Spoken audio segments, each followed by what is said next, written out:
Hi and welcome to my guide. I'm just joking guys, but seriously, welcome to my guide. Today I'm going to be showing you guys how to properly, or just pretty much how to burst smoke devils. My own method. I've never watched a guide on it, so I thought it was interesting enough that I'd make my own guide on how I do it, since there's not really a guide for it. It's kind of straightforward, but I thought it was worth showing some people who maybe have never, bursted a task. So let's first get into the requirements. The minimum requirements are going to be Dwarf Cannon, Desert Treasure, 70 Mage, 93 Slayer, 40 Prayer, and you have to be on task. These are all the minimum requirements for bursting Smoke Devils. Now my recommended requirements would be at least 80 Mage, using an Ancient Staff or up for auto casts, at least 70 Prayer, and a Rune Pouch. Now let's get into the gear setups.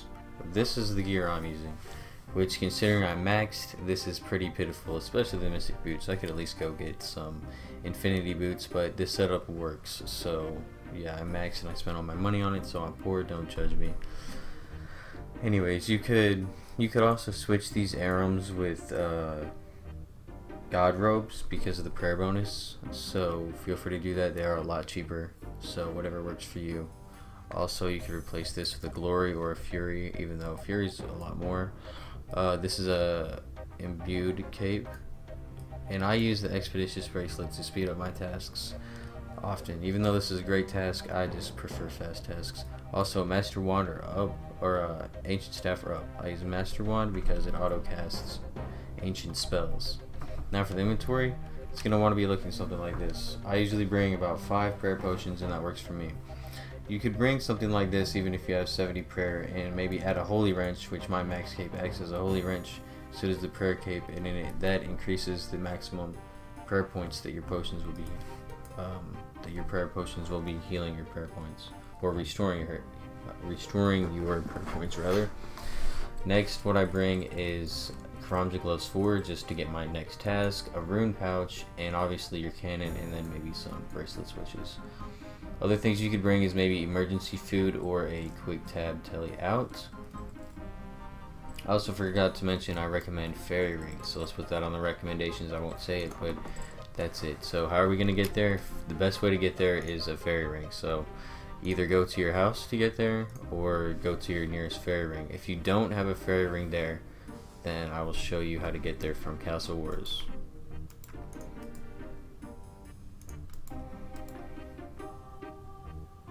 Alright, so take your fairy ring, and let's show you real quick. If you guys do not have fairy rings, or for some reason don't have one, or rather go to Castle Wars, just tell it to Castle Wars via a ring or minigames teleport and walk down to the cave. Alright, now from the fairy ring, you're just going to want to walk northeast to the cave.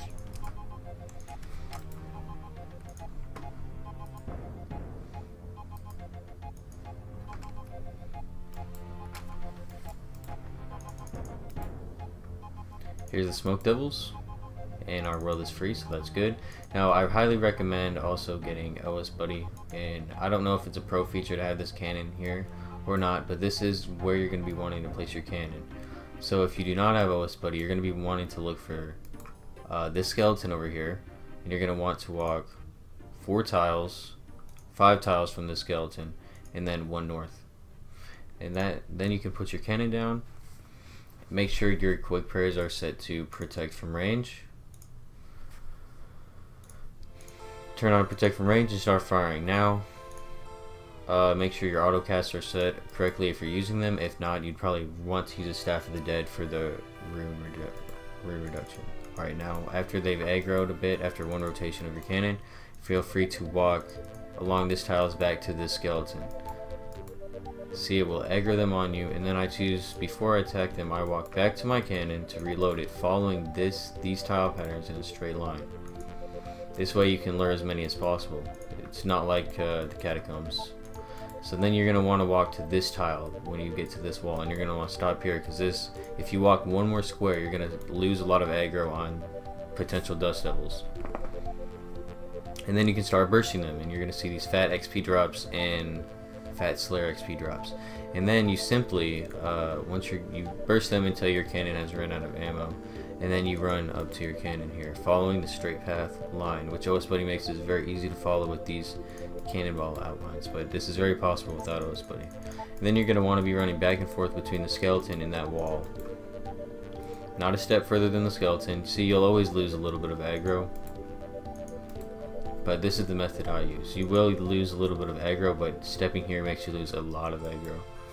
So then you're going to continue bursting like normal until your cannon has ran out of cannonballs, and then you just repeat. So I'll show you one more. It didn't run out of cannonballs, but we're going to run back anyways. And then feel free to pick up any drops you might get.